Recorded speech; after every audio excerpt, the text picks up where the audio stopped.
খুব। রাতে খেয়েছো? না, আপনিও তো মনে হয় খাননি। সার্ভেন্টকে ডেকে বলো খাবার গরম করে টেবিলে এনে রাখতে। আমি ফ্রেশ হয়ে আসছি। এটা বলে উৎস চলে গেল। রূপকথা সার্ভেন্টদের ডাকতে গিয়ে আবার থেমে গেল, ভাবলো।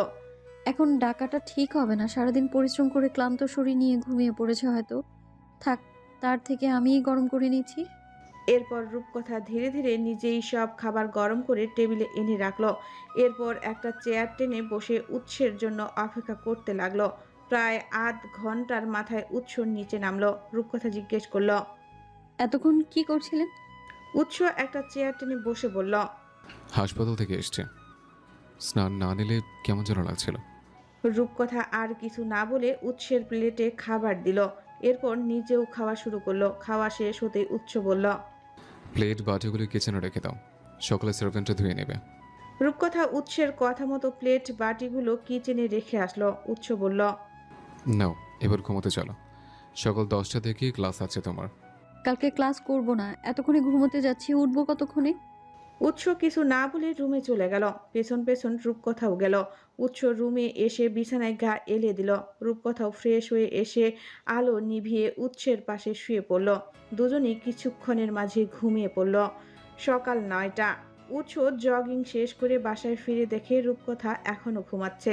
উৎস প্রতিদিনের মতো রূপকথার জামা কাপড় ঠিক করে ডাকলো তাকে। তাকে উঠতে বলে উৎস ওয়াশরুমে চলে গেল ফ্রেশ হতে। উৎস ফ্রেশ হয়ে অফিসের জন্য রেডি হয়ে দেখে রূপকথা এখনো ওঠেনি। উৎস একটু ঝুঁকে জোরে জোরে ডাকতে লাগলো। রূপকথা, ওঠো। এভাবে কয়েকবার ডাকার পর রূপকথা উঠে বসলো। উৎসের দিকে ঘুমু ঘুমু চোখে তাকিয়ে জিজ্ঞেস করলো। কি হয়েছে? আপনি প্যাঁচা হয়ে ষাঁড়ের মতো এমন চিল্লাচ্ছেন কেন? 10টা থেকে ক্লাস আছে, উঠো। ফ্রেশ হয়ে রেডি হয়ে নাও। রূপকথা হাই তুলতে তুলতে বলল। কালকে রাতেই না বললাম আজকে ক্লাসে যাব না? 1 থেকে 3 গুনবো। এর মধ্যে যদি ফ্রেশ হতে না যাও তাহলে দেখো কি করি। কি করবেন? উৎস হাতে পানির মগ নিয়ে বলল। কি করব দেখবে? রূপকথা তড়িঘড়ি করে বলল। আরে আজব, যাচ্ছি তো। তোমাকে কলেজে নামিয়ে দিয়ে আমি অফিস যাব। প্লিজ তাড়াতাড়ি করো। আমার কলেজে ইউনিফর্ম, ব্যাগ এসব কিছু নেই। ওয়াইড্রোবের পাশেই নিচে দেখো, কয়েকটা শপিং ব্যাগ আছে। শপিং ব্যাগগুলোতে তোমার যা যা লাগবে সব আছে। নাও, এবার উঠে তৈরি হয়ে আমাকে উদ্ধার করো। রূপকথা নীরবে কিছুক্ষণ উৎসের দিকে তাকিয়ে রইল। ভাবলো এই লোক এত কিছু কখন নিয়ে আসলো। এরপর আস্তে ধীরে উঠে ওয়াশরুমে চলে গেল ফ্রেশ হতে।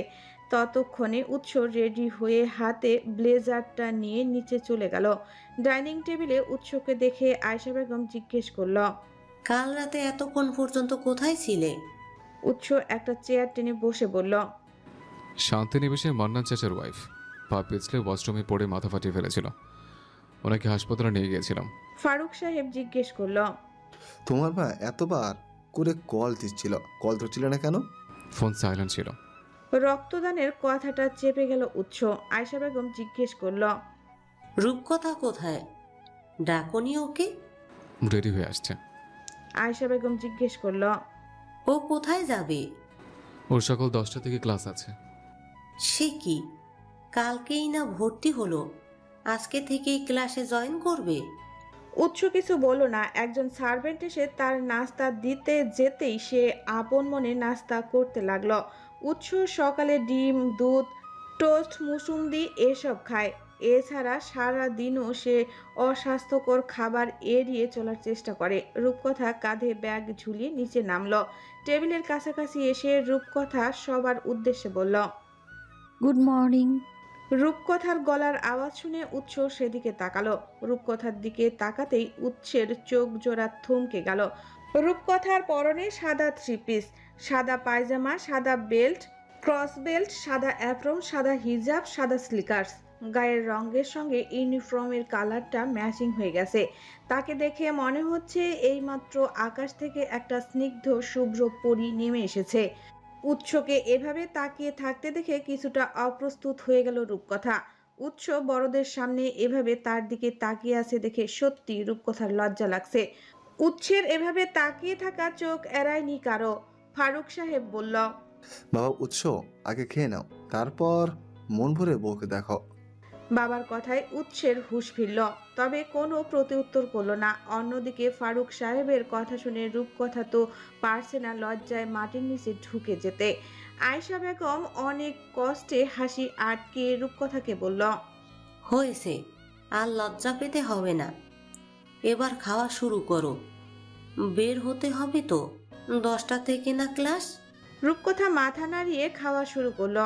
উৎসের খাওয়া শেষ হতেই রূপকথাকে তাড়া দিয়ে বলল, তাড়াতাড়ি খাওয়া শেষ করে বাইরে এসো, আমি গাড়ি বের করছি।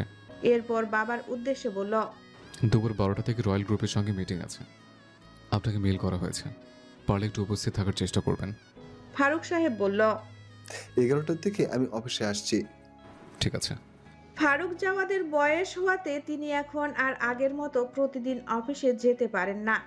উৎস সব কিছু দেখাশোনা করে, তবে গুরুত্বপূর্ণ কোনো মিটিং থাকলে অফিস থেকে তাকে মেল পাঠানো হয়, এটা বলে যে তিনি যেন উপস্থিত থাকার চেষ্টা করেন। এই যেমন আজকেও উৎসদের অফিসে একটা মিটিং আছে রয়্যাল গ্রুপের সঙ্গে। রূপকথা যেটুকু পেরেছে খেয়ে শ্বশুর শাশুড়ির থেকে বিদায় নিয়ে ছুটল উৎসের কাছে। ততক্ষণে উৎস গ্যারেজ থেকে গাড়ি বের করে অপেক্ষা করছে তার জন্য। রূপকথা আসতেই উৎস জিজ্ঞেস করল, এতক্ষণ লাগে আসতে? কি করছিল এতক্ষণ? রূপকথা ব্যাগটা গাড়ির পেছনে সিটে রেখে হাসি মুখে বলল, ঘোড়া ডিম দিচ্ছিল, সেটাই দেখছিলাম এতক্ষণ। উৎস আর কিছু না বলে ড্রাইভিং সিটে গিয়ে বসলো, আর তার পাশের সিটেই রূপকথা বসেছে। উৎস বলল, সিট বেল্টটা লাগিয়ে নাও। রূপকথা উৎসের কথা মতো সিট বেল্টটা লাগিয়ে নিল। উৎস গাড়ি স্টার্ট দিল। গাড়ি স্টার্ট দেওয়ার কয়েক মিনিট পর রূপকথা এসিটা বন্ধ করে পাশের গ্লাসটা নামিয়ে দিল। রূপকথার কার্যকলাপগুলো দেখেও উৎস কিছু বলল না, যেটা দেখে রূপকথা ভীষণ অবাক হলো। সে উৎসের ঝাড়ি খাওয়ার জন্য এক প্রকার তৈরি ছিল। রূপকথা ভাবল, লোকটা আজকে হঠাৎ এত ভালো হয়ে গেল কিভাবে? উৎস রূপকথাকে খচা দিয়ে বলল, দেখো, আবার ক্লাসের মাঝে ঘুমিয়ে পড়ো না যেন।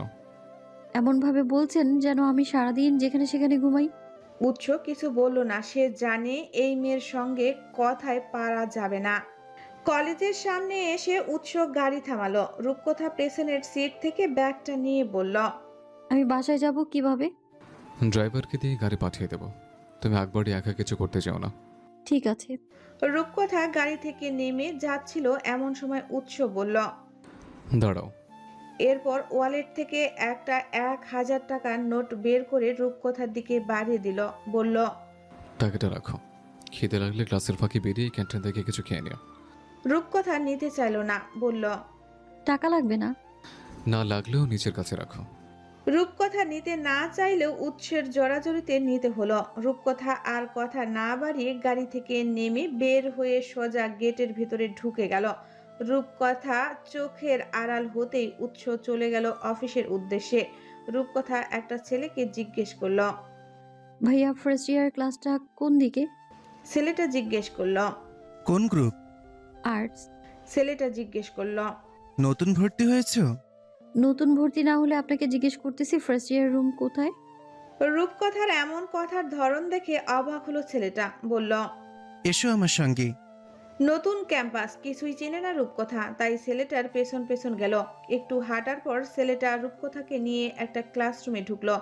এরপর একটা মেয়েকে ডেকে বলল, ওয়াহি, এইদিকে আয়, শোন। ওয়াহি এসে বলল, জি ভাইয়া বলো। মেয়েটাকে তোর পাশে বসা, এখানকার কিচ্ছু চেনে না। ওয়াহি একবার রূপকথার দিকে তাকিয়ে তুর্যকে জিজ্ঞেস করল। ওকে ভাইয়া।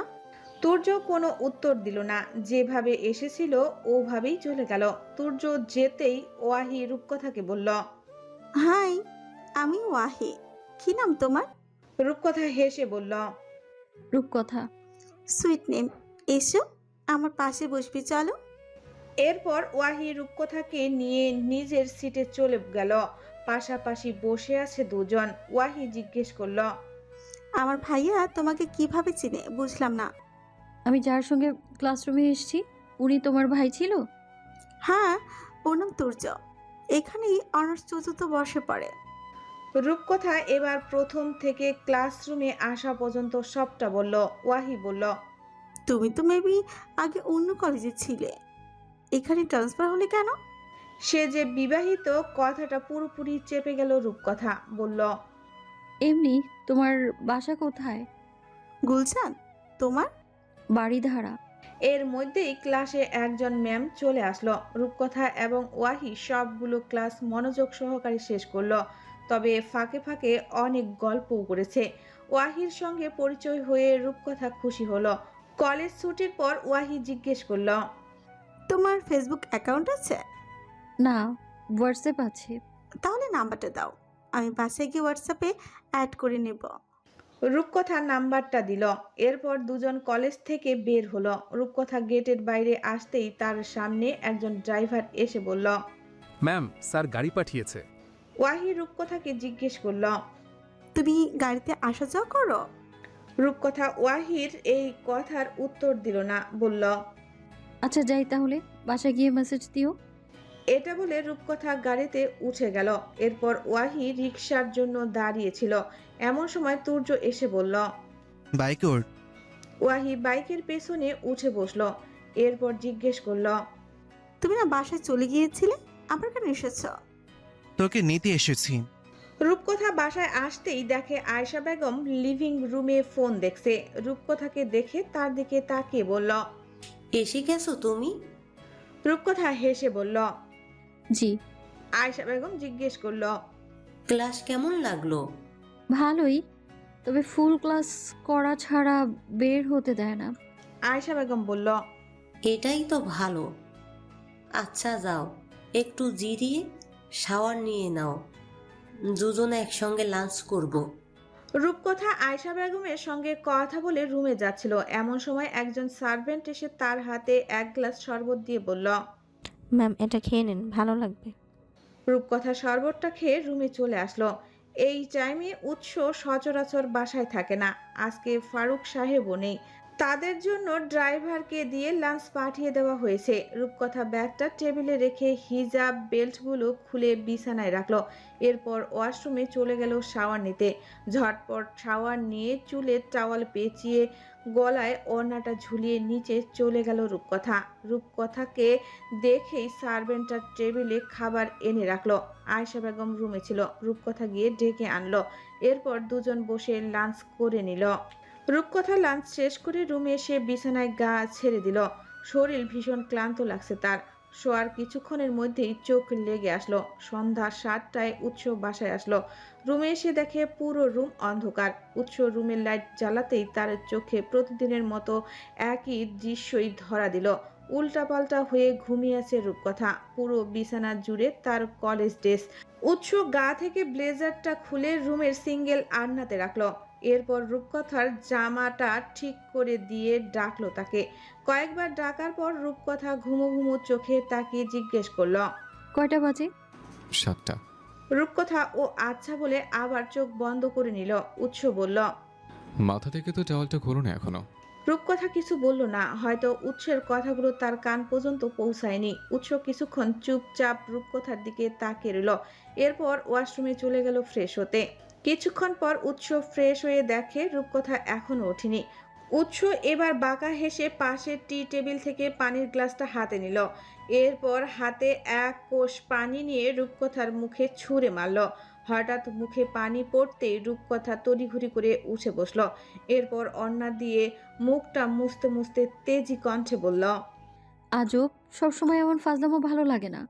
উৎস গম্ভীর মুখে জিজ্ঞেস করল, কয়টা বাজে? আমি কিভাবে জানবো কয়টা বাজে? 7টা বাজে। আজকে না ক্লাস করছো? হ্যাঁ। উৎস ধমক দিয়ে জিজ্ঞেস করল, তো পড়ালেখা নেই? এতক্ষণ পর্যন্ত পড়ে পড়ে ঘুমাচ্ছ কেন? তাই বলে আপনি আমার সঙ্গে এইভাবে কথা বলবেন? কিভাবে কথা বলছি? কাল থেকে বিকেল 5টার মধ্যেই ঘুম থেকে উঠে যাবে। আজকে তোমার প্রাইভেট টিচার আসার কথা থাকলেও কিছু সমস্যার জন্য আসতে পারেনি। কাল থেকে শিওর আসবে। রূপকথা কিছু বলল না। উৎস বলল, ফ্রেশ হয়ে নাস্তা করে পড়তে বসো, আমাকে আরেকবার যেন বলতে না হয়। কথাটা বলে উৎস নিচে চলে গেল। রূপকথা কিছুক্ষণ চুপচাপ ওভাবেই বসে রইল। এরপর মোবাইলটা হাতে নিয়ে দেখে হোয়াটসঅ্যাপ অপরিচিত একটা নাম্বার থেকে মেসেজ এসেছে। রূপকথা বুঝে গেল এটা যে ওয়াহি। মেসেজের একটা রিপ্লাই দিয়ে রূপকথা ওয়াশরুমে চলে গেল ফ্রেশ হতে। ফ্রেশ হয়ে এসে রূপকথা মাথা থেকে টাওয়ালটা খুলে বিছানায় রাখলো। এরপর নিচে চলে গেল। নিচে গিয়ে দেখে সবাই অলরেডি নাস্তা করা স্টার্ট করে দিয়েছে। রূপকথা গিয়ে উৎসের পাশের চেয়ারে বসলো। তাকে দেখে ফারুক সাহেব হাসি মুখে জিজ্ঞেস করলো, কলেজে ফার্স্ট ডে কেমন কাটলো মা? রূপকথা হাসি মুখে বলল। জি ভালো কেটেছে। রূপকথা দেখলো আজকে টেবিলে উদয় আছে। ছেলেটাকে রূপকথার একদম সহ্য হয় না। ছেলেটা কেমন যেন খাইয়া ফেলমু লুকে তাকায় তার দিকে। রূপকথা নাস্তা করে রুমে চলে গেল।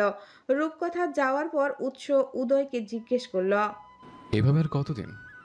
উদয় কোনো উত্তর দিল না। উৎস বলল। কে জিজ্ঞেস করেছে? এবারও উদয় কিছু বলছে না। সে উৎসকে পুরোপুরি ইগনোর করছে। উৎস এবার দাঁড়িয়ে পড়ল। টেবিলে জোরে থাবা দিয়ে চিৎকার করে বলল, স্পিক আউট। এভাবে বসে বসে আর কতদিন বাপের অন্ন ধ্বংস করবি? কথাটা উদয়ের গায়ে লাগলো। তাই এবার মুখ খুলল, বলল, আমি তোমার সঙ্গে কথা বলতে আগ্রহী নই। নিজের মতো নিজে থাকো না প্লিজ। কেন বেকার বেকার আমাকে বিরক্ত করছো? আর ভুলে যেও না, এটা কিন্তু আমারও বাসা। ছোটবেলায় যে শাসনটা করতে পারিনি সেটা এখন থেকে করব। এই মুহূর্ত থেকে মনে গেঁথে নে, গাল তোর হলেও পায়ের জুতা কিন্তু আমার। উদয় রেগে মেগে উঠে বাসা থেকে বের হয়ে গেল। এই মুহূর্তে সব থেকে বেশি রাগ হচ্ছে রূপকথার উপর। মেয়েটা তার জীবনটা তছনছ করে দিল। উদয় মনে মনে কঠিন প্রতিজ্ঞা করলো রূপকথাকে সে শান্তিতে থাকতে দিবে না। রূপকথার জীবনটাকে সে নরক বানিয়ে ছাড়বে। উদয়ের ধারণা রূপকথার সঙ্গে বিয়ে হওয়ার পর থেকেই উৎসব পাল্টে যাচ্ছে। দেখা যায় ইদানিং তার ব্যাপারে একটু বেশি মাথা ঘামাচ্ছে। উৎস উঠে রুমে চলে গেল। বাকি বসে রইল ফারুক সাহেব আর আয়েশা বেগম। ফারুক সাহেব বলল, আয়েশা, এটা ছেলের ভবিষ্যৎ কি? আয়েশা বেগম চোখের কোণের জলটুকু মুছে বলল, ওর ভবিষ্যৎ কি তা জানি না, তবে এটুকু বেশ বুঝতে পারছি যে আমরা মা বাবা হিসেবে ব্যর্থ। সবাই বলতো বড়টাকে করা শাসনে বড় করেছি বলেই ছেলেটা এমন গম্ভীর অসামাজিক টাইপ হয়েছে। তাই ছোটটাকে একটু খোলামেলা ভাবে বড় করলাম। অথচ দেখুন, ভালো হওয়ার বদলে হয়েছে একটা কুলাঙ্গার। চাইলাম কি আর হলো কি? ফারুক সাহেব কিছু বলছে না, চুপচাপ বসে আছে। তার স্ত্রী কথাগুলো কোনোটাই ভুল বলেনি। আসলে ঠিক এমনটাই হয়েছে। উৎস রুমে এসে দেখে রূপকথা শুয়ে শুয়ে মোবাইল টিপছে। উৎস গিয়ে রূপকথার হাত থেকে মোবাইলটা নিয়ে নিল, বলল, 11টার পর মোবাইল পাবে। রূপকথা বিছানা থেকে নেমে বলল, একটু পর আমি এমনিই দিয়ে দিতাম। আপনি এভাবে ছিনতাইকারীর মতো হাত থেকে মোবাইলটা ছিনিয়ে না নিলেও পারতেন। পড়তে বসার আগে বিছানাটা ঠিক করো। কি হাল করেছে বিছানাটা? রূপকথা বিছানার দিকে তাকিয়ে দেখলো পুরো বিছানা জুড়ে তার জিনিস, কিন্তু তার এখন বিছানা গুছাতে মন চাইছে না। উৎসকে বলল, একজন সার্ভেন্টকে ডেকে দিচ্ছি, উনি এসে ঠিক করে দেবে। নিজের কাজ নিজে করতে শেখো। সবকিছু সার্ভেন্টকে দিয়ে করাতে হবে কেন? আমার কাজ করতে ভালো লাগে না। উৎস গম্ভীর মুখে বলল। 5 মিনিটের মধ্যে বিছানা গুছিয়ে সুন্দর মতো টেবিলে এসে পড়তে বসবে। রূপকথা আর কিছু বলল না, চুপচাপ বিছানাটা ঠিক করে সুন্দর মতো পড়তে বসলো। উৎস ল্যাপটপ আর কিছু ফাইল নিয়ে স্টাডি রুমে চলে গেল। উৎস স্টাডি রুমে বসে ফাইল দেখার মাঝে কিছুক্ষণ পর পর সিসিটিভিতে রূপকথাকে দেখছিল। দেখলো পড়তে বসে মেয়েটা ভন্ডামি করছে না, মন দিয়ে পড়ছে। যা দেখে উৎস খুশি হলো। উৎস চায় মেয়েটা নিজের পায়ে দাঁড়াক, মেয়েটার সব স্বপ্ন অচিরেই পূর্ণ হোক। রাত 10টায় উৎস রুমে আসলো। রূপকথা হোমওয়ার্ক করছিল। উৎসকে দেখে বলল, কলেজ নামক কি একটা কিন্ডারগার্টেনে নিয়ে গিয়ে ভর্তি করিয়েছেন আমাকে। প্রতিদিন নাকি হোমওয়ার্ক থাকে। একদিন হোমওয়ার্ক না দেখালে নাকি কান ধরে দাঁড় করিয়ে রাখে। জানি, তাই তো বারবার বলছি ভালো মতো পড়ালেখা করো। আমার ফোনটা দিন। উৎস জিজ্ঞেস করলো, হোমওয়ার্ক শেষ হয়েছে? আর একটু আছে। শেষ করো। আরে দিয়ে দিন না, এমন কেন করছেন? এখন তোমার হাতে ফোন দিলে তুমি বাকি হোমওয়ার্কটুকু শেষ করতে পারবে না। তাই বলছি আগে পুরোটা শেষ করো। আমি শিওর আপনি টিচার হলে আপনার সব স্টুডেন্ট আদুভাই হতো। উৎস কোনো উত্তর দিল না। বিছানায় আধশোয়া হয়ে হেলান দিয়ে বসে মোবাইল টিপতে লাগলো। কিছুক্ষণের মধ্যেই রূপকথা হোমওয়ার্ক শেষ করে উৎসের কাছে গিয়ে বলল, শেষ, ফোন দিন এবার। সবগুলো শেষ করেছো? হ্যাঁ রে বাবা বাবা। উৎস গম্ভীর মুখে বলল, যেভাবেই হোক তোমার হাজব্যান্ড হই তো। তুমি বাবা ডাকছো কেন? রূপকথা জিভ কেটে আস্তে করে দু গালে দুটা থাপ্পড় মেরে বলল। ইয়া আল্লাহ, আস্তাগফিরুল্লাহ, কথা কথা বলে ফেলেছি আমি। আল্লাহ মাফ করো। এরপর উৎসকে বলল। আপনিই তো বেশি কথা বলে আমার মাথা ওলাজোলা করে দেন। উৎস অবিশ্বাস্য ভঙ্গিতে জিজ্ঞেস করল। সিরিয়াসলি আমি বেশি কথা বলি? তা নয়তো কি? উৎস বিনা বাক্যে চুপচাপ রূপকথার ফোনটা তার হাতে দিয়ে দিল। রূপকথা ফোনটা নিয়ে মাত্র একটু আরাম করে বসছিল, এমন সময় নিচ থেকে একজন সার্ভেন্ট এসে তাদের ডিনার করতে ডাকলো। সার্ভেন্ট এসে ডেকে যেতেই উৎস নিচে চলে গেল। কিছুক্ষণ পর রূপকথাও গেল। সবার ডিনার করা শেষ। রূপকথা রুমে আসছিল, এমন সময় দেখলো আয়েশা বেগম চিন্তিত হয়ে মেন ডোরের কাছে দাঁড়িয়ে আছে। রূপকথা গিয়ে জিজ্ঞেস করলো। ঘুমাবেন না? আয়েশা বেগম বলল। উদয়টা সেই সন্ধ্যা থেকে এখনো বাসায় আসেনি, ও আসুক। চিন্তা করছেন কেন? উনি তো নাকি প্রায় সময় বাসার বাইরে থাকে, আবার মাঝে মধ্যে অনেক রাত করেও নাকি বাসায় আসে। আয়েশা বেগম কিছু বলল না। রূপকথাও আর বেশি ঘাটলো না, রুমে চলে আসলো। রুমে এসে দেখে উৎস শুয়ে পড়েছে। রূপকথা জিজ্ঞেস করলো। আপনার ভাই এমন বেয়াদব কার মতো হয়েছে? জানি না। রূপকথা আর কিছু না বলে ভেংসি কেটে ওয়াশরুমে চলে গেল ফ্রেশ হতে। এরপর ফ্রেশ হয়ে এসে লাইট নিভিয়ে ড্রিম লাইট জ্বালিয়ে বিছানার অন্য পাশে গিয়ে শুয়ে পড়ল। রাত তখন 2টা ছুঁই ছুঁই। নিচ থেকে চিৎকার চেঁচামেচির আওয়াজ শুনে উৎসের ঘুম ভেঙে গেল। উৎস উঠে বিছানা থেকে নামতে নামতে রূপকথার ঘুম ভেঙে গেল। উৎসকে জিজ্ঞেস করলো। এত চিৎকার চেঁচামেচি কে করছে? উদয়ের গলা মনে হচ্ছে। বুঝতে পারছি না, নিচে গিয়ে দেখে আসি। আমিও যাব। উৎস কিছু না বলে হাঁটা ধরল। রূপকথা উৎসের পিছন পেছন যেতে লাগলো। দুজন নিচে গিয়ে দেখে সেখানে উদয়, ফারুক সাহেব, আয়েশা বেগম সহ সার্ভেন্টরা সবাই উপস্থিত। উৎস জিজ্ঞেস করলো। কি সমস্যা? এত চিৎকার চেঁচামেচি কিসের?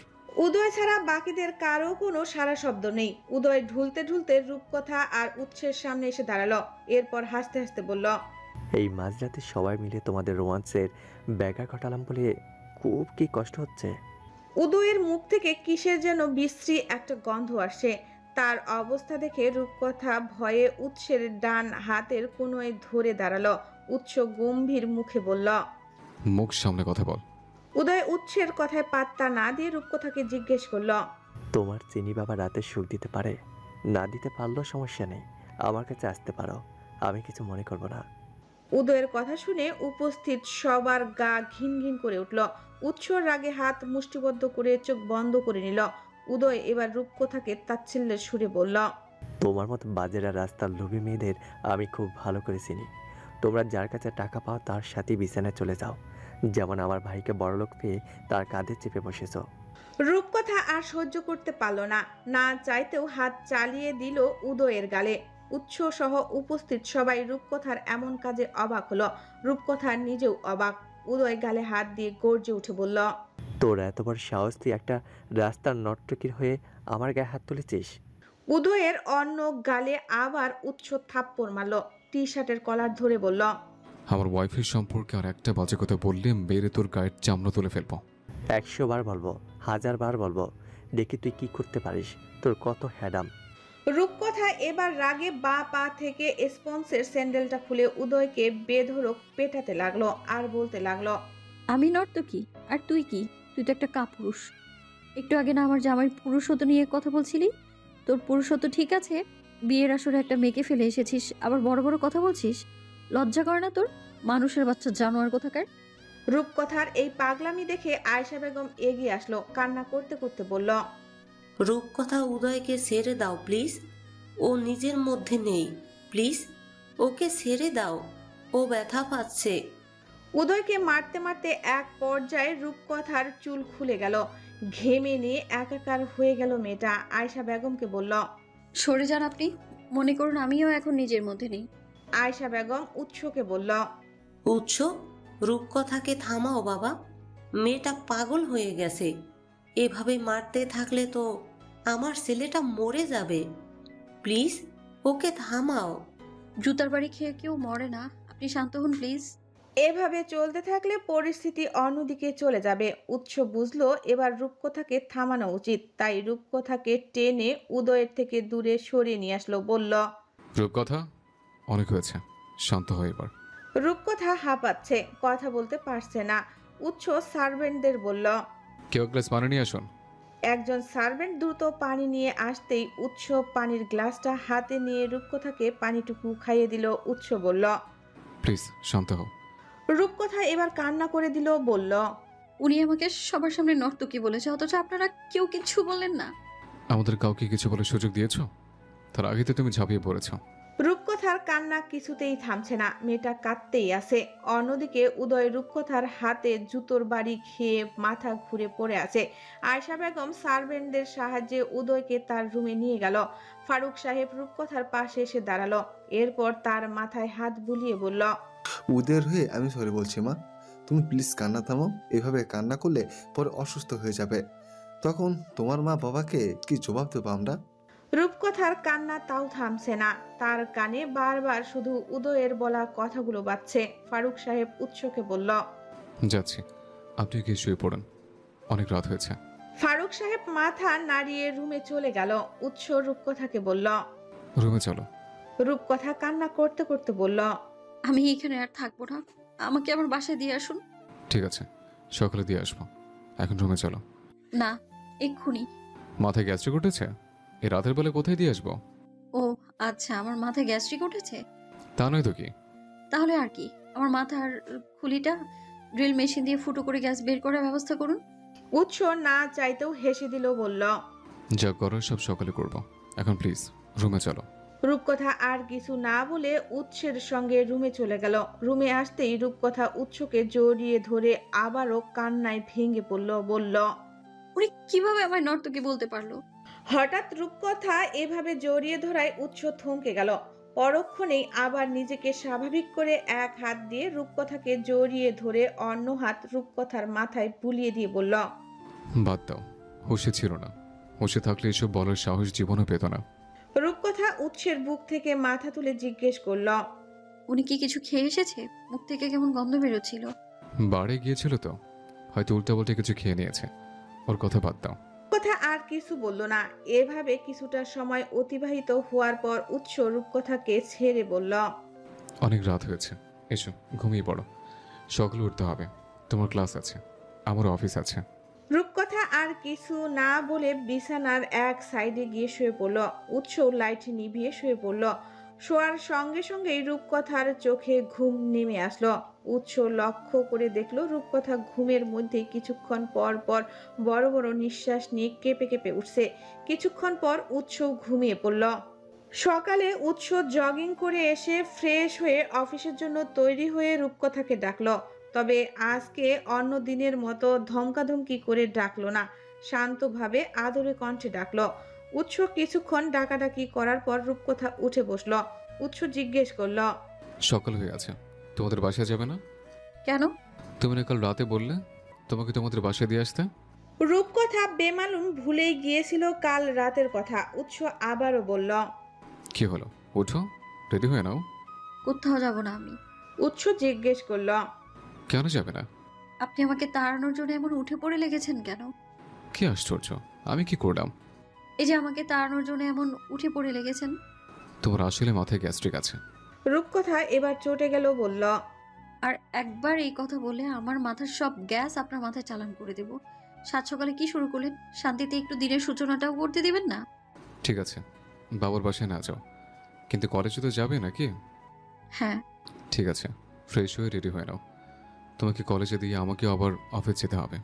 এ বলে উৎস ডাইনিং রুমের উদ্দেশ্যে হাঁটা ধরছিল। এমন সময় রূপকথা বলল। শুনুন। উৎস হাঁটতে হাঁটতে জবাব দিল। শুনছি। আমার জন্য গাড়ি পাঠাতে হবে না, আমি রিক্সা নিয়ে চলে আসতে পারবো। উৎসের পা জোড়া থেমে গেল। পেছনের দিকে তাকে গম্ভীর মুখে জিজ্ঞেস করল। আবার বলো, কি বললে তুমি? রূপকথা একটু ভয় পেয়ে গেল, আমতা আমতা করে বলল। মানে বলছিলাম, রোজ কলেজ ছুটির পর আমার জন্য গাড়ি পাঠাতে হবে না, আমি রিক্সা নিয়ে চলে আসতে পারবো। গাড়িতে আসতে কি সমস্যা? রূপকথা মাথা নাড়িয়ে বলল। না না, কোনো সমস্যা নেই, এমনি ভালো লাগে না। উৎস মুখ আগের থেকেও গম্ভীর করে বলল। জাস্ট 10 মিনিট সময় দিলাম, এর মধ্যে তৈরি হয়ে নিচে আসবে, না আসতে পারলে আমি উপরে আসবো। উৎসের ঠান্ডা মাথায় দেওয়া হুমকি শুনে রূপকথা এক লাফে বিছানা থেকে নেমে ওয়াশরুমে দৌড় দিল। রূপকথাকে এভাবে ওয়াশরুমে যেতে দেখে উৎসের হাসি পেল। এরপর সে হাসতে হাসতে নিচে চলে গেল। উৎস নিচে গিয়ে দেখে ফারুক সাহেব বসে পত্রিকা পড়ছেন। উৎসকে দেখে বললেন, এসো, তোমাদের জন্যই অপেক্ষা করছিলাম। উৎস জিজ্ঞেস করলো, আম্মা ওঠেনি? ফারুক সাহেব বললেন, তোমার আম্মা কাল রাতে উদয়ের সঙ্গে তার রুমে ছিল। রাতে দেরিতে ঘুমানোর ফলে এখনো উঠতে পারেনি হয়তো। উৎস আর কিছু না বলে বাবার সঙ্গে বসে নাস্তা করতে লাগলো আর মাঝে মধ্যে ঘড়ি দেখতে লাগলো। উৎস আসার ঠিক 9 মিনিটের মাথায় রূপকথাও রেডি হয়ে হাতে ব্যাগ নিয়ে নেমে এলো। রূপকথা ফারুক সাহেবকে হাসি মুখে বলল। Good morning. তার পরিবর্তে ফারুক সাহেবও হাসি উপহার দিয়ে বলল। গুড মর্নিং মা। ফারুক সাহেবের মুখে মা ডাক শুনে রূপকথা ইমোশনাল হয়ে গেল, কারণ তার বাবা শফিক আহসানও তাকে মা, আম্মাজান, মামুনি এসব বলে সম্বোধন করতেন। উৎস বলল, কি হলো, দাঁড়িয়েছো কেন? তাড়াতাড়ি ব্রেকফাস্ট শেষ করো। রূপকথা উৎসের পাশের চেয়ারে বসলো। আশেপাশে কোথাও আয়েশা বেগমকে না দেখে কিছুটা অবাক হলো রূপকথা। পরক্ষণেই আবার উৎসের কথা মনে পড়ে সব চিন্তা সাইডে রেখে খাওয়া শুরু করলো। উৎসের খাওয়া শেষ হতেই রূপকথাকে তাড়া দিয়ে বলল, তোমার খাওয়া শেষ হলে বাইরে আসো, আমি গাড়ি বের করছি। উৎসের কথায় রূপকথা এক গ্লাস পানি খেয়ে বলল। খাওয়া শেষ আমার, চলুন। এরপর দুজন ফারুক সাহেবের থেকে বিদায় নিয়ে বেরিয়ে পড়ল। উৎসের গাড়ি এসে থামলো রূপকথার কলেজ গেটের সামনে। রূপকথা পেছনের সিট থেকে ব্যাগ নেওয়ার সময় উৎস বলল, বিকেল 5টার আগে ঘুম থেকে উঠে ফ্রেশ হয়ে নিও। এরপর সার্ভেন্ট এসে ডাকলে বই খাতা নিয়ে লাইব্রেরি রুমে চলে যাবে। ঠিক আছে জাওয়াদ সাহেব, আপনি যা বলবেন। টাকা আছে নাকি দেবো? রূপকথা গাড়ি থেকে নামতে নামতে বলল। না না, আছে, লাগবে না। এরপর রূপকথা গেট দিয়ে ঢুকে গেল। রূপকথা চোখের আড়াল হতেই উৎস অফিসের উদ্দেশ্যে চলে গেল। ওয়াহি রূপকথাকে দেখে বলল, এত লেট করে আসলে কেন? কত কষ্ট করে জায়গা রেখেছি তোমার জন্য। রূপকথার টেবিলে ব্যাগটা রেখে ওয়াহির গাল টেনে বলল, এত কষ্ট করার জন্য মোটেও থ্যাংক ইউ না, কারণ বান্ধবী হিসেবে এটা তোমার দায়িত্ব। ওয়াহি হেসে বলল। আচ্ছা, এদিকে আসো, একজনের সঙ্গে তোমার পরিচয় করিয়ে দিই। রূপকথা জিজ্ঞেস করল, কার সঙ্গে? কালকে না তোমাকে আমার একটা বান্ধবীর কথা বলেছিলাম। রূপকথা জিজ্ঞেস করল, ও এসেছে আজকে? হ্যাঁ, এখন পিছনে চলো, ও ওখানে বসে হোমওয়ার্ক করছে। এরপর দুজন পেছনে চলে গেল। ওয়াহি একটা মেয়ের সামনে গিয়ে বলল, ইতু, তোর হোমওয়ার্ক এখনো শেষ হয়নি? এখনই তো ক্লাসে ম্যাম চলে আসবে। ইতু তাড়াতাড়ি করে শেষের লেখাটুকু শেষ করলো। খাতা বন্ধ করে উঠে দাঁড়িয়ে বলল, এই যে শেষ। এরপর রূপকথার দিকে ডান হাত বাড়িয়ে দিয়ে বলল, আমি ইতু, তুমি নিশ্চয়ই রূপকথা। রূপকথা একটু অবাক হয়ে নিজের ডান হাতটা বাড়িয়ে দিল, বলল, তুমি জানলে? কাল থেকে ওয়াহিদ তোমার সম্পর্কে যা গল্প করলো, না চিনে উপায় আছে? ওয়াহি তাড়া দিয়ে বলল। এই, তাতে সিটে চল, ম্যাম আসছে। এরপর তিনজন নিজেদের সিটে গিয়ে বসে পড়ল। ওয়াহি মাঝখানে বসেছে আর বাকি দুজন তার দুপাশে। ইতু রূপকথাকে বলল, এই রূপকথা, তুমি আমাদের তুই করে বলতে পারো, আর তুমি অনুমতি দিলে আমরাও তোমাকে তুই করে বলতে পারি। আসলে আমাদের তুমিতে ঠিক পোষায় না, আমরা তুই তুকারিতেই অভ্যস্ত। রূপকথা হেসে বলল, আরে ঠিক আছে, এখানে আবার অনুমতি নেওয়ার কি আছে? দুইটা ক্লাস শেষ হতেই ইতু বলল, এই চল, ক্যান্টিন থেকে কিছু খেয়ে আসি, আমার খেতে লেগে গেছে। ক্লাসের মাঝে এভাবে বের হলে কিছু বলবে না? না, ক্যান্টিনে গেলে কিছু বলবে না, তবে এখানে সেখানে দাঁড়িয়ে গল্প করলে বকা দিবে। রূপকথা জিজ্ঞেস করল, ক্যান্টিনের পরিবেশ কেমন? ঠিক আছে, সবসময় পরিষ্কার পরিচ্ছন্ন থাকে। রূপকথা জিজ্ঞেস করল, আর খাবারের মান? অনেক বেশি মজা ভাই, তুই একদিন গেলেই আমাদের ক্যান্টিনের বিগ ফ্যান হয়ে যাবে। ঠিক আছে, তবে 20 মিনিটের মধ্যে চলে আসতে হবে কিন্তু। খাওয়া শেষ হলে এর আগে চলে আসবো। এরপর তিনজন ক্যান্টিনের উদ্দেশ্যে বের হলো। ইতু বলল, আমাদের দুই বান্ধবীর কাতারে আরেকজন যোগ হলো তাহলে। ওয়াহি হেসে বলল, ঠিক, এখন আমরা দুজনই থেকে 3 জন। ক্যান্টিনে গিয়ে রূপকথা বলল, কি খাবে তোমরা? অর্ডার দাও। আমি তো কি আছে না আছে জানি না। ওয়াহি তিনজনের জন্য চাউমিন, ফ্রেঞ্চ ফ্রাই, স্যান্ডউইচ আর কফি অর্ডার দিল। এরপর তিনজন গিয়ে বসলো। রূপকথা জিজ্ঞেস করল, খাবার আসতে কতক্ষণ সময় লাগবে? এই তো চলে আসবে। তুই এমন করছিস কেন? আমার ভয় লাগছে, ক্লাস টাইমে ক্যান্টিনে এসেছি দেখে কেউ যদি বকা দেয়। আরে বেটি, কেউ কিচ্ছু বলবে না, আমরা আছি তো নাকি?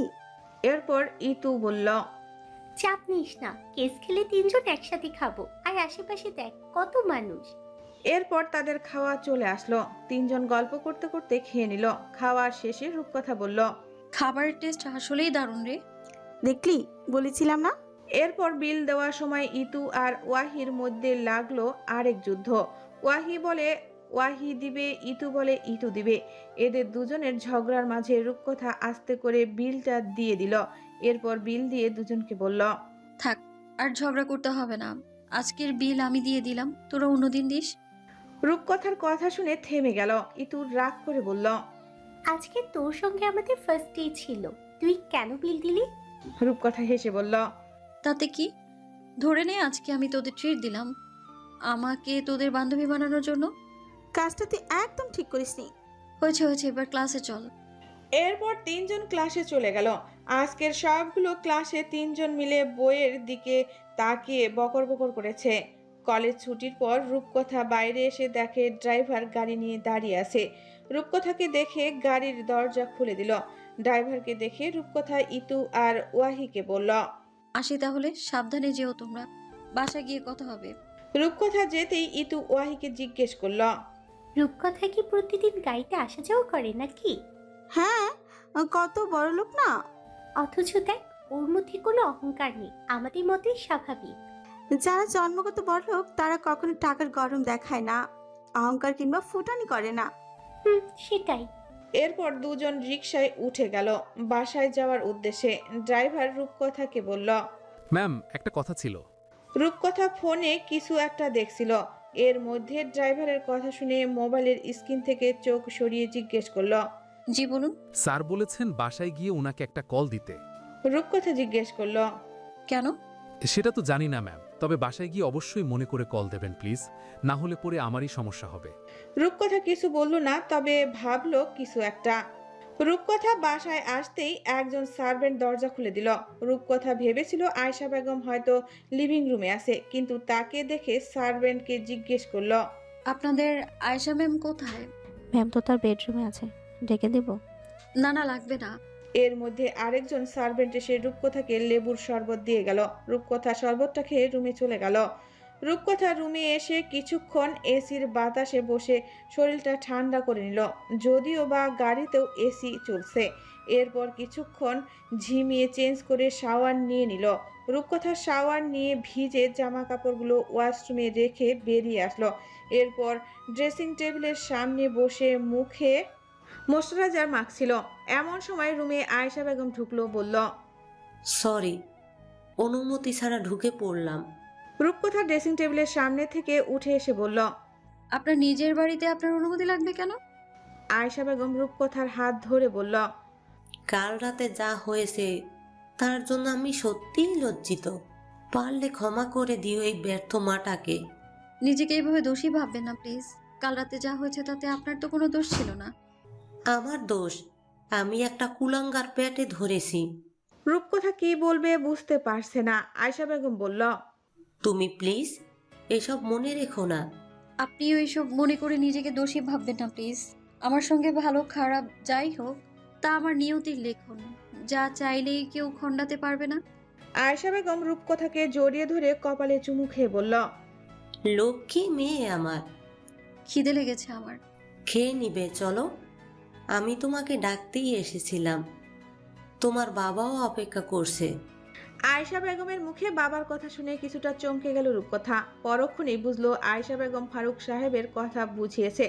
এরপর তিনজনে মিলে গল্প করতে করতে লাঞ্চ করে নিল। খাওয়া দাওয়া শেষ করে রূপকথা রুমে আসতেই তার মনে পড়ল ড্রাইভার তাকে বাসায় এসে উৎসকে ফোন দিতে বলেছিল। সাথে সাথেই রূপকথা উৎসকে কল দিল। কল রিসিভ হতেই রূপকথা সুন্দর করে সালাম দিল। উৎস সালামের উত্তর দিয়ে জিজ্ঞেস করল, লাঞ্চ করেছ? জি করেছি। বিকেল 5টা থেকে টিচার আসবে, মনে আছে তো? এটা মনে করিয়ে দেওয়ার জন্য কল দিয়েছেন? হুম। ওকে, রাখছি তাহলে। ঠিক আছে, রেস্ট নাও। রূপকথা রাগে গজগজ করতে করতে কলটা কেটে দিল। বিয়ের আগে ভাবতো বিয়ের পর পড়ালেখা করা লাগবে না, কিন্তু ওমা, এখন দেখছে তার ধারণা পুরোই ভুল। জামাই আরও পড়ালেখার জন্য মা বাবার থেকেও বেশি প্রেশার দেয়। রূপকথা এসব ভাবতে ভাবতেই বিছানায় গা এলিয়ে দিল।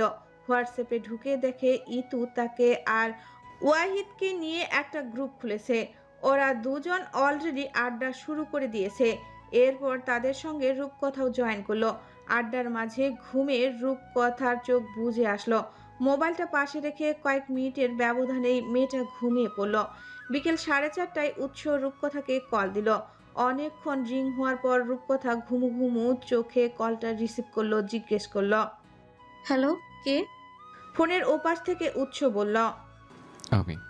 রূপকথা জিজ্ঞেস করলো, কোন আমি? উৎস বিরক্ত হয়ে বলল।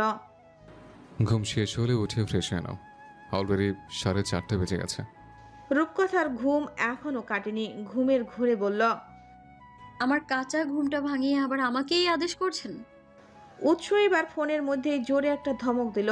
উৎসের ধমক শুনে রূপকথার ঘুম টুস করে উড়ে গেল। মেয়েটা এক লাফে উঠে বসলো, ভয়ে ভয়ে বলল। সবসময় এভাবে ধমকাধমকি করতে হয়? সুন্দর করে কথা বলা যায় না? অলরেডি 4:30 বেশি বাজে। দয়া করে উঠে ফ্রেশ হয়ে কিছু খাওয়ার হলে খেয়ে নাও, একটু পরে তোমার টিচার চলে আসবে। রূপকথা কিছু না বলে কলটা কেটে দিল। এরপর নিজে নিজে বলতে লাগলো। লোকটা সবসময় আমার সঙ্গে এইভাবে কথা বলে, ভুলেও কখনো লোকটার মুখ দিয়ে সুন্দর কথা বেরোতে শুনিনি। সবসময় কুত্তার মতো খেউ খেউ করতেই থাকে। আজকে থেকে লোকটার সঙ্গে আমি কথাই বলবো না। রূপকথা উঠে ফ্রেশ হয়ে নিল। এরপর গায়ের ওড়নাটা সুন্দর করে পুরো শরীর ঢেকে পেঁচিয়ে নিল। বারবার আয়নায় দেখছিল কিছু দেখা যাচ্ছে কিনা। এরই মধ্যে একজন সার্ভেন্ট এসে জানালো তার টিচার চলে এসেছে। রূপকথা আর না দাঁড়িয়ে বই খাতা নিয়ে নিচের লাইব্রেরি রুমে চলে গেল। রূপকথা ফার্স্টের লাইব্রেরি রুমের দরজায় নক করে রুমে ঢোকার অনুমতি নিল। এরপর সুন্দর করে সালাম দিয়ে রুমে ঢুকলো। দেখলো উদয়ের বয়সী একটা ছেলে তাকে পড়াতে এসেছে। দেখে মনে হচ্ছে সদ্য পড়ালেখা শেষ করেছে হয়তো। রূপকথাকে দেখে ছেলেটা বসতে বলল। রূপকথা বই খাতাগুলো টেবিলে রেখে একটা চেয়ার টেনে বসলো। ছেলেটা বলল। আমার নাম আদিব আহমেদ, আমি আপনাকে পড়াবো। শনি রবি সোম, সপ্তাহে 3 দিন আপনার প্রাইভেট থাকবে। আচ্ছা। আদিব জিজ্ঞেস করলো। কি নাম আপনার? রূপকথা আসাম। Very nice name. উচ্চ স্যারের কি হন আপনি? ছেলেটার প্রশ্ন শুনে রূপকথা একটু অপ্রস্তুত হয়ে পড়ল। আদিবকে জিজ্ঞেস করলো। ওনাকে জিজ্ঞেস করেনি আপনি আর তার কাকে পড়াবেন? জিজ্ঞেস করেছিলাম, তবে স্যার কিছু বলেনি। তার কাজিন হই। রূপকথা এক বুক কষ্ট নিয়ে মিথ্যা কথাটা বলল। তার তো কষ্ট লাগার কথা না, তারপরও কেন আদিবের কথা শুনে তার এত কষ্ট লাগছে। চিন্তা করতে লাগলো উৎস কি সবার সামনে তাকে পরিচয় দিতে লজ্জা পাচ্ছে কিনা। পরক্ষণে ভাবলো তাহলে সেদিন প্রিন্সিপালের রুমে কেন তাকে ওয়াইফ হিসেবে পরিচয় দিল। এসব ভাবতে ভাবতে রূপকথার চোখ লাল বর্ণ ধারণ করলো। রূপকথাকে দেখে আদিব জিজ্ঞেস করল। আপনি ঠিক আছেন? আদিবের কথা শুনে হুঁশ ফিরল রূপকথার। বলল। জি স্যার, ঠিক আছি। ঠিক আছে, তাহলে পড়ার দিকে যাওয়া যাক। আদিব রূপকথার আইসিটি বইটা নিয়ে তার মতো করে আলোচনা শুরু করলো। 6টা বাজতেই আদিব চলে গেল। আদিব যাওয়ার পরও কিছুক্ষণ রূপকথা একা একা লাইব্রেরি রুমে বসে রইল। তার অবস্থা দেখে সে নিজেই অবাক হচ্ছে। ভাবতে অবাক লাগছে, এত ছোট্ট একটা কারণে তার মন খারাপ লাগছে। অথচ সে নিজেও তার বান্ধবীদের কাছে তাদের বিয়ের কথাটা পুরোপুরি চেপে গেছে।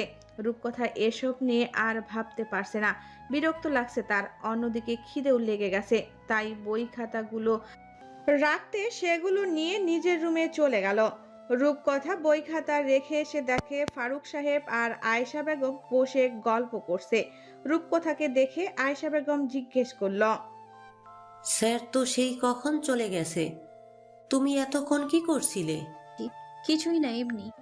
আচ্ছা, নাস্তা করতে চলো, আমরা তোমার অপেক্ষা করেছিলাম। এরপর 3জন নাস্তা করে নিল। ফারুক সাহেব রূপকথাকে জিজ্ঞেস করল। উৎসর সঙ্গে কথা হয়েছে? হ্যাঁ, বিকেলে হয়েছিল।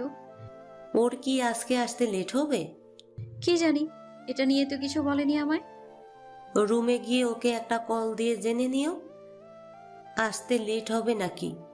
রূপকথা মাথা নাড়িয়ে আচ্ছা বোঝালো। এরপর মোবাইলটা সাইলেন্ট করে পড়তে বসলো। উৎস রাত 10টায় বাসায় এসে দেখে রূপকথা পড়ার টেবিলে মাথা রেখেই ঘুমিয়ে পড়েছে। উৎস পরনে কালো ব্লেজারটা খুলতে খুলতে রূপকথার পাশে গিয়ে দাঁড়ালো, এরপর ডাকলো। রূপকথা, কয়েকবার ডাকার পর রূপকথা উঠে সোজা হয়ে বসলো, জিজ্ঞেস করলো। কখন এসেছেন? এই তো মাত্রই এলাম। আচ্ছা, ফ্রেশ হয়ে নিন। উৎস জিজ্ঞেস করলো। স্যারের বোঝানো কেমন? হ্যাঁ, ভালোই। উৎস আর কিছু না বলে জামা কাপড় নিয়ে ওয়াশরুমে চলে গেল ফ্রেশ হতে। উৎস যাওয়ার পর রূপকথাও বই খাতাগুলো গুছিয়ে রেখে নিচে চলে গেল। রূপকথা নিচে যাওয়ার কিছুক্ষণ পর উৎস রুমে এসে দেখে রূপকথা নেই। রূপকথার এত ভালো মানুষই সহ্য হচ্ছে না উৎসের। ভাবছে হঠাৎ কি হলো মেয়েটার, যে এত পরিবর্তন হয়ে গেল। যা জিজ্ঞেস করছে তাই সোজাসাপটা উত্তর দিচ্ছে, কোনো তেরা কথা ছাড়া। পরক্ষণে আবার ভাবলো সে হয়তো একটু বেশি ভাবছে। সবাই ডিনার করছে, এক ফাঁকে ফারুক সাহেব উৎসকে জিজ্ঞেস করলো। আজকে এত লেট হলো? অফিসে কেউ এসেছিল নাকি? গুলশানে গিয়েছিলাম। ফারুক সাহেব জিজ্ঞেস করলো। ও আচ্ছা, রেস্টুরেন্টের কাজ কতটুকু শেষ হলো? উৎস খেতে খেতে বলল। কাজ তো প্রায় শেষ দেখলাম। তারপরও আপনি গিয়ে একদিন দেখে আসুন, এরপর সময় করে গ্র্যান্ড ওপেনিংয়ের ডেট দিয়ে দিন। রূপকথা খাওয়া শেষ হতে রুমে চলে গেল। রূপকথা যাওয়ার পর আয়েশা বেগম উৎসকে জিজ্ঞেস করলো। রূপকথার কিছু হয়েছে? মেয়েটাকে কেমন চুপচাপ মনে হচ্ছে। জানি না। এরপর কেউ আর কিছু বলল না, যে যার মতো খাওয়া শেষ করে রুমে চলে গেল। উৎস রুমে এসে দেখে রূপকথা শুয়ে পড়েছে। উৎস রুমের লাইট নিভিয়ে ডিম লাইট জ্বালিয়ে অন্য সাইডে গিয়ে শুয়ে পড়ল। সকালে আজকে উৎস ডাকার আগে রূপকথা উঠে গেল। উৎস জগিং করে ফিরে দেখে রূপকথা পড়তে বসেছে। রূপকথার এত পরিবর্তন কিছুতেই উৎসের হজম হচ্ছে না। মনে মনে ঠিক করলো রূপকথার সঙ্গে কথা বলা দরকার, তার মধ্যে কি চলছে বোঝার দরকার। উৎস রূপকথার পেছনে গিয়ে দাঁড়ালো। উৎসকে নিজের পেছনে এসে দাঁড়াতে দেখে রূপকথা জিজ্ঞেস করলো। কিছু বলবেন? তোমারও তো পরিবর্তন আমার ঠিক হজম হচ্ছে না। হজম না হলে তো হজমির ওষুধ খান। কি হচ্ছে তোমার? হঠাৎ এত চুপচাপ হয়ে গেলে কেন? উৎসের কথাটা হেসে উড়িয়ে দিল রূপকথা। উৎসের থেকে চোখ সরিয়ে আবার বইয়ে মন দিল। উৎস আর কিছু না বলে ফ্রেশ হতে চলে গেল। উৎস ফ্রেশ হয়ে আসতেই রূপকথা জিজ্ঞেস করলো। আচ্ছা, আমি কি কোনোভাবে আপনাকে বেকায়দায় ফেলেছি? রূপকথার বলা কথাটার মানে বুঝলো না উৎস, জিজ্ঞেস করলো। মানে? রূপকথা আর চেপে থাকতে পারলো না, বলল। আদিব স্যার যখন আপনাকে জিজ্ঞেস করেছিল আমি কি হই আপনার, তখন আপনি কি বলেছিলেন? কি বলেছে? কি বলেছেন সেটা তো আপনিই ভালো জানেন। আরে বাবা, সত্যি বুঝতে পারছি না কি বলেছে আমি। উৎসের সত্যি এই মুহূর্তে মনে পড়ছে না আদিবকে সে কি বলেছে। রূপকথা বলল। থাক, তাহলে আর কষ্ট করে মনে করতে হবে না। এই বলে রূপকথা উঠে নিচে চলে যাচ্ছিল। উৎস পেছন থেকে তার হাত টেনে ধরল, এরপর এক টানে নিজের সামনে এসে দাঁড় করালো। জিজ্ঞেস করল। চুপচাপ এখানে দাও। আর কি হয়েছে সবটা খুলে বলো। আদিব কি বলেছে তোমায়? রূপকথা হাত ছাড়িয়ে নিতে চাইলো, তবে পারল না। শেষে ব্যর্থ হয়ে বলল। হাত ছাড়ুন। আগে যা জিজ্ঞেস করেছে তার উত্তর দাও। এরপর রূপকথা আসল কাহিনী পুরোটা উৎসকে বলল। সবটা শুনে উৎস বলল। এর জন্য তুমি এমন ধুম ধরেছিলে? রূপকথা কিছু বলল না। উৎস হেসে ফেললো, বলল। তার মানে এই ছোট্ট একটা কারণেই কাল থেকে এমন ধুম করে আছো তুমি? একটা ছোট্ট কারণ এটা? তা নয় তো কি? জানেন কতটা অপমান লেগেছে আমার? উৎস এবার হাসি থামিয়ে সিরিয়াস হয়ে বলল। আদিব যখন আমাকে জিজ্ঞেস করেছিল তখন আমি ফোনে কিছু একটা করেছিলাম। সম্পূর্ণ মনোযোগ তখন আমার ফোনে ছিল। দ্যাটস ওয়াই আমি আদিবের কথায় কোনো উত্তর দিইনি। এটা নিয়ে এত ডিপলি চিন্তা করার কি আছে? জানি না, তারপরেও আমার খুব খারাপ লেগেছে। দেখো, আমাদের বিয়ে হয়েছে ঠিকই, তবে আমরা অন্যদের মতো কোনো সাধারণ স্বামী স্ত্রী নই। বিয়েটা তুমি নিজেও মানো না, আর আমার কথা তো বাদই দিলাম। কে বলেছে এই বিয়ে আমি মানি না? আমি কি একবারও নিজের মুখে বলেছি? তা বলনি। তাহলে কেন বলছেন এই কথা? উৎস ভ্রু কুঁচকে জিজ্ঞেস করল। তার মানে কি তুমি এই বিয়ে মন থেকে মেনে নিয়েছো? অবশ্যই মানি, না মানার কি আছে? আমি এটাও বিশ্বাস করি যে মানুষের জন্ম, মৃত্যু, বিয়ে সবটা আল্লাহ মানুষ সৃষ্টির আগে থেকেই লিখে রেখেছেন, এবং এই একটা কথা সবারই বিশ্বাস করা উচিত। উৎস জিজ্ঞেস করল। এসব কথা তোমার মাথায় কে ঢুকিয়েছে? নিশ্চয়ই আম্মা। শুধু শুধু ওনাকে দোষারোপ করবেন না, এগুলো আমি নিজের ব্রেন খাটিয়ে বলেছি। ব্যাপার না, আবেগের বশে মানুষ এসব একটু একটু বলেই। যত সব বাজে কথা। আপনার কি মনে হয় আমি এসব আবেগের বশে বলছি? তা নয় তো কি। আর আমি এও বিশ্বাস করি তোমার আবেগ কেটে গেলে এখন যে কথাগুলো তুমি বলছো এই কথাগুলো তুমি ভুলে যাবে। তাই আমি তোমার এসব আবেগকে কখনোই প্রশ্রয় দিব না। রূপকথা ভেংচি কেটে বলল, তাহলে কি ডিভোর্স দিয়ে দিতে চাচ্ছেন আমায়? সেটা কখন বললাম? সংসারও করবেন না, ডিভোর্সও দিবেন না, তাহলে কি করবেন? তোমাকে পেলে বসে বড় করে আবার বিয়ে দেব। আমার আর বিয়ে করার শখ নেই। আপনার বেশি শখ থাকলে আপনি আরো 4টা করেন। দুইটা দিয়েই চলছে, আর দুইটা করলে এক হালি পূর্ণ হবে। স্যার, ম্যাম, আপনাদেরকে আয়শা ম্যাম নিচে ডাকছে। নাস্তা রেডি হয়েছে। সার্ভেন্টের কথা শুনে দুজন দরজার দিকে তাকালো। দেখলো দরজার বাহির থেকে একজন সার্ভেন্ট দাঁড়িয়ে আছে। উৎস বলল, আসছি, যান। সার্ভেন্ট চলে গেল। উৎস রূপকথাকে বলল, এমনিতেই লেট হয়ে গেছে, তাড়াতাড়ি রেডি হয়ে নিচে আসো। আমিও রেডি হয়ে নিই। রূপকথা উৎসের কথা মতো ইউনিফর্ম নিয়ে ওয়াশরুমে চলে গেল। উৎস চেঞ্জ করে অফিসের জন্য রেডি হয়ে নিল। রূপকথা চেঞ্জ করে এসে দেখে উৎস পুরোপুরি রেডি। রূপকথা বলল, সাথে জিনটিন আছে নাকি? এত ফার্স্ট কিভাবে রেডি হলেন? সাথে জেন্টিন আছে কিনা জানি না, তবে একটা পেতনি আছে। রূপকথা আবারও গাল ভেঙচি দিল, বলল, আপনি অনেক কথা শিখেছেন দেখছি। উৎস ফোন, ওয়ালেট, গাড়ির চাবি সব কিছু নিয়ে রুম থেকে বের হতে হতে বলল, তাড়াতাড়ি নিচে এসে ব্রেকফাস্ট করে নাও। লেট করলে কিন্তু আমি তোমাকে রেখে চলে যাব।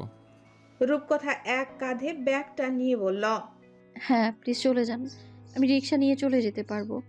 উৎস রূপকথার কথা শোনার অপেক্ষা করলো না, সোজা নিচে চলে গেল। উৎসকে দেখে আয়েশা বেগম বলল, আজকে এত লেট করলে কেন? তোমার শরীর ঠিক আছে?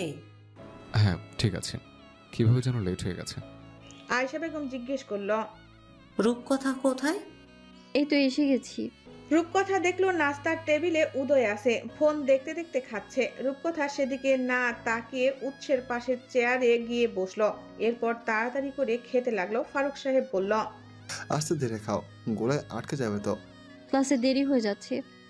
একদিন দেরি হলে কিচ্ছু হবে না। উৎসের খাওয়া শেষ হতেই রূপকথাকে তাড়া দিয়ে বলল, খাওয়া শেষ হলে বাইরে এসো, আমি গাড়ি বের করছি।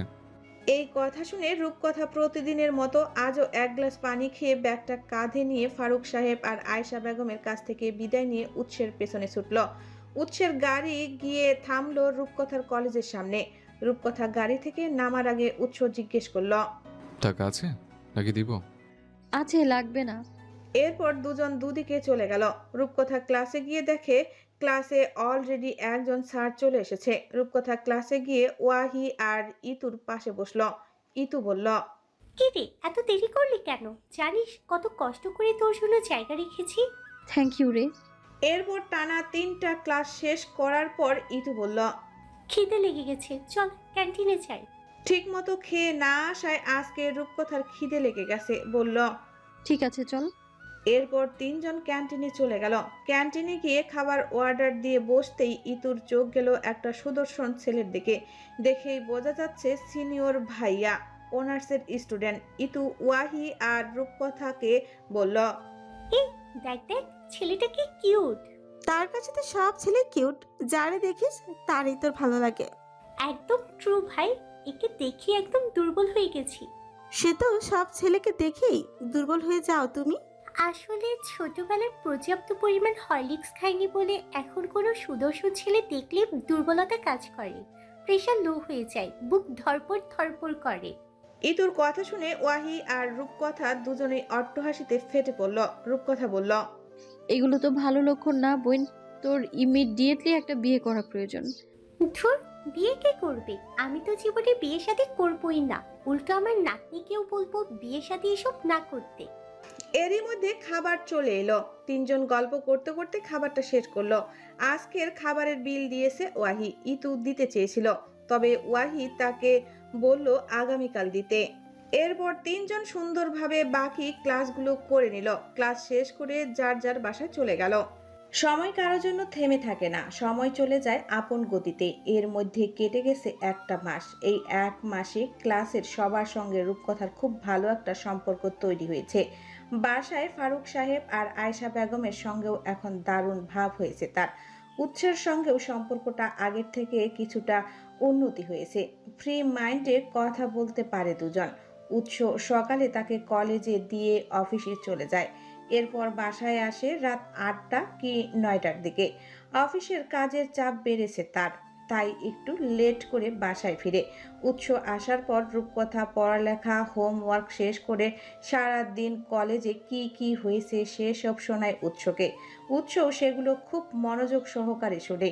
রাতে ডিনার করে উৎস বিছানায় হেলান দিয়ে বসে ল্যাপটপে কাজ করছিল। রূপকথা ফ্রেশ হয়ে এসে বলল। ঘুমাবেন না? উৎস কাজ করতে করতেই উত্তর দিল। হ্যাঁ, এই তো আর একটু পরেই ঘুমাবো। তুমি ঘুমাও, সকালে ক্লাস আছে। রূপকথা আর কিছু না বলে এক পাশে গিয়ে শুয়ে পড়ল। উৎস আরো কিছুক্ষণ কাজ করে ল্যাপটপটা পাশের টি টেবিলে রেখে রুমের লাইটগুলো নিভিয়ে ডিম লাইট জ্বালিয়ে রূপকথার পাশে শুয়ে পড়ল। ঘুম আসেনি তখনও। সে খেয়াল করছে রূপকথা ঘুমের মধ্যে বড় বড় নিঃশ্বাস ছাড়ছে, যা দেখে উৎস ডাকলো তাকে। রূপকথা। প্রথম ডাকেই রূপকথা সাড়া দিল। উৎস জিজ্ঞেস করল। ঘুমাওনি তুমি? বড় বড় নিঃশ্বাস নিয়ে কেঁপে কেঁপে উঠছো, ঠিক আছে? ঘুম আসছে না আমার। সারাদিন পরে পরে ঘুমালে রাতে ঘুম আসবে? চলুন বারান্দায় গিয়ে বসি। উৎস জিজ্ঞেস করল। সকালে উঠতে পারবে? আচ্ছা ঠিক আছে, আপনি ঘুমান, আমি একাই যাচ্ছি। এ কথা বলে রূপকথা উঠে বারান্দার দোলনায় গিয়ে বসলো। রূপকথা দোলনায় পা তুলে বসে আস্তে আস্তে দোল খেতে লাগলো। ভীষণ মন খারাপ লাগছে তার। বারবার বাসার কথা মনে পড়ছে। কালকে তার ভাই শাফিনের সঙ্গে কথা বলেছে। বহু চেষ্টার পর শাফিন তার সঙ্গে যোগাযোগ করতে সক্ষম হয়েছে। শাফিনের থেকে শুনেছে বাসার সবাই তাকে ছাড়া দিব্যি ভালো আছে। তার দাদিও আগের থেকে কিছুটা সুস্থ। সবটা শুনে রূপকথা মলিন হাসল। রূপকথা এসব ভাবছিল এমন সময় বারান্দার 2 কাপ কফি নিয়ে উৎস এলো। উৎসকে দেখে রূপকথা পা নামিয়ে তাকে বসার জায়গা করে দিল। উৎস রূপকথার হাতে 1 কাপ কফি দিয়ে পাশে বসলো। জিজ্ঞেস করলো। কিছু হয়েছে? কিছু হলে কিন্তু নিশ্চিন্তে বলতে পারো আমায়। কিছু ভালো লাগছে না আমার, চারিদিকের সবকিছু বিষাক্ত লাগছে। উৎস জিজ্ঞেস করলো। হঠাৎ করে কি হলো? এতদিন তো ভালোই ছিলে। রূপকথা হেসে বলল। সত্যিই কি আমি ভালো ছিলাম? উৎস কিছু বলছে না, চুপচাপ রূপকথার মুখের দিকে তাকিয়ে আছে। ভরা পূর্ণিমার রাত আজ। চাঁদের আলোয় রূপকথার মুখটা স্পষ্ট দেখা যাচ্ছে। মেয়েটার মুখটা আজ মলিন হয়ে আছে। রূপকথা বলল। বুঝলেন জাওয়াদ সাহেব, চাপা আর্তনাদ কেউ দেখে না, কেউ বোঝে না, কেউ আবার বুঝেও না বোঝার ভান করে। দুঃখ বসে রেখে লাভ আছে? মনে রেখো, দুঃখ কখনো বসে রাখতে নেই, খোলা আকাশে উড়িয়ে দিতে হয়। ভবিষ্যৎ কি হবে আমার, এটা নিয়ে ভাবলেই তো কষ্টে রুহ ছিঁড়ে যায় আমার। উৎস কফির কাপটা নিচে রেখে রূপকথার দিকে ঘুরে বসলো। এরপর রূপকথার হাত থেকে কফির কাপটা নিয়ে সেটাও নিচে রাখলো। রূপকথার 2 হাত নিজের হাতের মুঠোয় নিয়ে বলল। বলেছি তো আমি, তোমার ভবিষ্যৎ গড়ার দায়িত্ব আমার। তুমি শুধু মনোযোগ দিয়ে পড়ালেখাটা করো, এসব নিয়ে বেশি চিন্তা করো না। তোমাকে হাসি খুশি মানায়, মন খারাপ অন্তত তোমাকে মানায় না। আমার জীবন এতটা কঠিন হয়ে গেল কেন? আমার জীবন তো আমি চাইনি এমন। আসলে কি তোমার জীবন কঠিন? তা নয় তো কি। তুমি এটুকুতেই হতাশ হয়ে যাচ্ছ? ভুলে গেলে চলবে না, তোমাকে অনেক দূর যেতে হবে, নিজের পায়ে দাঁড়াতে হবে। জামাইয়ের পা থাকতে আমি কেন নিজের পায়ে দাঁড়াবো? আমার তো ছোট থেকেই ইচ্ছে ছিল জামাইয়ের কোলে উঠে বসে থাকবো। সিরিয়াস কথার মধ্যে এসব কথা কোনো পাগলে বলে? সিরিয়াস কথা ভালো লাগে না আমার, কারণ সিরিয়াস কথা নিয়ে ভাবতে গেলেই টেনশনে আমার মাথা ব্যথা উঠে যায়। এসব বাদ দিয়ে পড়ালেখা মনোযোগ দাও। আমার এই দেশেই আর থাকতে মন যাচ্ছে না। এই মাটির গন্ধ আমি আর নিতে পারছি না। আল্লাহ খোদার নাম নিয়ে কোনো রকমের টেনে টুনে ইন্টার পাসটা করো, এরপর না হয় লন্ডন পাঠিয়ে দেবো। লেখাপড়া করতেও মন চায় না। উৎস জিজ্ঞেস করলো। তাহলে কি করতে মন চায়? সারাদিন ঘুমোতে মন চায়। ঠিক আছে, শুক্রবারের সারাদিন ঘুমিও তুমি, সেদিন কেউ ডাকবে না তোমায়। জানেন, কাল ভাইয়ার সঙ্গে কথা বললাম, ও বলল বাসার সবাই আমাকে ছাড়াও ভীষণ ভালো আছে। ভালোই তো। আচ্ছা, তুমি কি চাও না তোমার পরিবার ভালো থাকুক? চাই, তবে সেটা আমাকে ছাড়া নয়। এসব মনের মধ্যে গেঁথে রেখে লাভ আছে? রূপকথা কিছুক্ষণ চুপ করে রইল। এরপর জিজ্ঞেস করলো। কালকে তো আপনাদের রেস্টুরেন্টের গ্র্যান্ড ওপেনিং, যাবেন না? যাব, তবে সন্ধ্যায়। রূপকথা আবদারে সুরে বলল।